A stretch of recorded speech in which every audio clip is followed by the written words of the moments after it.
អស់មន្ទិលទូរថភ្លើងដែលក្រឡាប់ធ្លីប្រេងចេញមកក្រៅមិនមែនជាប្រេងនាំចូលពីថៃទេគឺនាំចូលពីសិង្ហបុរីតាមច្រកសមុទ្រដើម្បីចែកចាយនៅខេត្តពាយ័ព្យកម្ពុជាជុំវិញករណីស្រុកផ្លូវរថភ្លើងបណ្ដាលឲ្យទូរថភ្លើងចំនួន3ទូ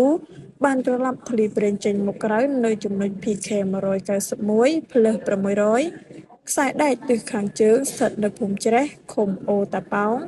ស្រុកបាកានខេត្តពោធិ៍សាត់អ្វីដែលបានកត់សម្គាល់នោះមានសាធារណជននិងបងប្អូនសារព័ត៌មានខ្លះបានចុះផ្សាយធ្វើអត្ថាធិប្បាយចោទសួរថាប្រេងដែលដឹកនោះមានប្រភពពីណានាំចូលតាមណារបស់ក្រុមហ៊ុនអ្វី